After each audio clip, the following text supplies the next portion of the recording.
In this video, I'll guide you through how to add a field in Airtable. Whether you're organizing a simple list or managing a more complex database, knowing how to add and customize fields is essential to making Airtable work the way you need it to. First, start by opening your web browser on your computer. In the address bar at the top, type in airtable.com and press enter. If you're not already signed in, go ahead and log into your account so you can access your workspaces and bases. Once you're in, look for the base where you want to add a new field. A base is essentially your project or database, so click on the base that contains the information you're working with. When the base opens, you'll see one or more tables along the bottom or top, depending on your layout. Each table is like a sheet in a spreadsheet.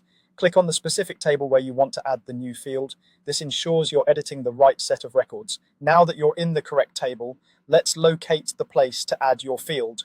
At the top of the table, you'll see the column headers, each one representing an existing field. You have two main ways to add a new one. You can move your mouse to the top of any existing column and look for the plus icon that says Add Field, or you can scroll all the way to the far right of the table until you see an empty column space with a plus symbol.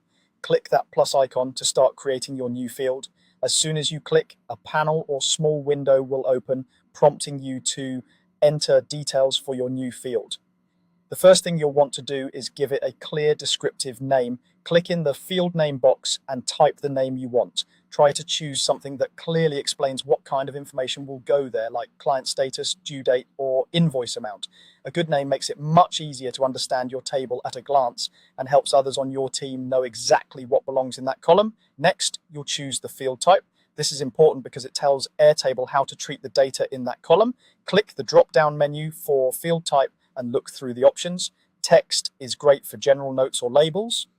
Number is useful for quantities, prices, or scores. Date lets you pick dates from a calendar, which is helpful for deadlines and schedules. Attachment allows you to upload files, such as images or documents, directly into your records. Checkbox is perfect for simple yes or no items, like marking a task as complete. Take a moment to pick the type that best matches the kind of data you plan to store.